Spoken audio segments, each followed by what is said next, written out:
Bonjour et bienvenue. Aujourd'hui, on se penche sur un moment clé, la signature des actes de vente immobilière en France.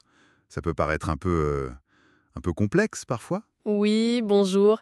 C'est vrai que c'est un parcours avec pas mal d'étapes. Alors justement, avec les infos de Notaire de France, on va essayer de décrypter ensemble ce qui est vraiment important à comprendre. Tout à fait. C'est un processus qui est très structuré et chaque étape compte. Il faut bien saisir le rôle du notaire parce que c'est vraiment lui ou elle qui garantit la sécurité juridique pour tout le monde, acheteur comme vendeur. D'accord. Alors, par où on commence? L'avant-contrat, j'imagine? C'est un peu la base. Exactement. C'est la première étape formelle. Et là, il y a deux options principales, c'est ça? La promesse unilatérale Oui, où seul le vendeur s'engage au départ à réserver le bien. et le compromis de vente, la promesse synalgamatique. Voilà, là les deux s'engagent mutuellement.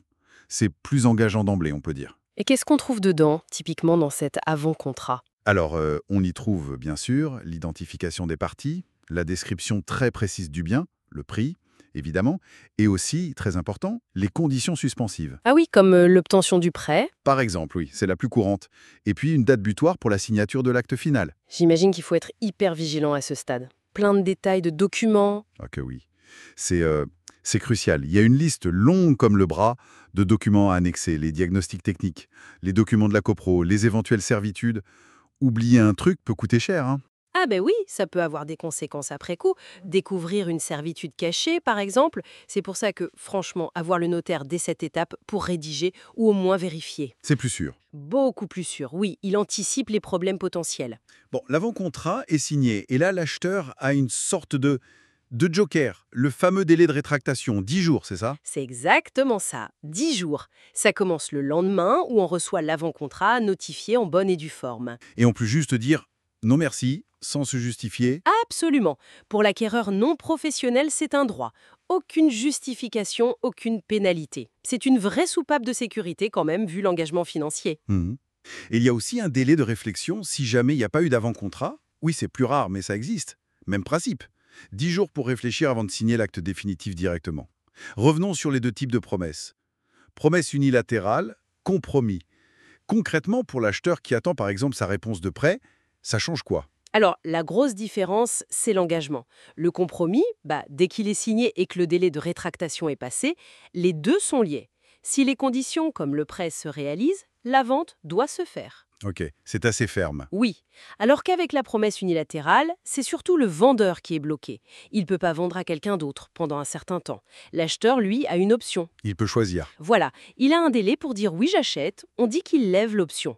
S'il dit non, ou s'il ne dit rien, en général, il perd une somme, l'indemnité d'immobilisation. Donc, la vente devient vraiment parfaite, définitive, quand? Pour le compromis, dès que les conditions sont levées et le délai de rétractation purgé. Pour la promesse unilatérale, c'est quand l'acheteur lève l'option. Et après tout ça, on arrive enfin Au grand jour, à à la signature de l'acte authentique chez le notaire. le moment solennel. C'est ça. C'est là que la propriété change officiellement de main. Mais avant d'en arriver là, le notaire a fait un travail de fourmi, vous savez. Ah oui?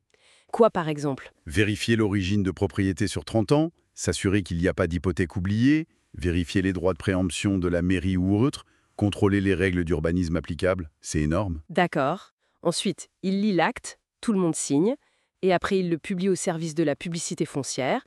C'est cette publication qui rend la vente opposable à tous, qui sécurise vraiment le droit de propriété.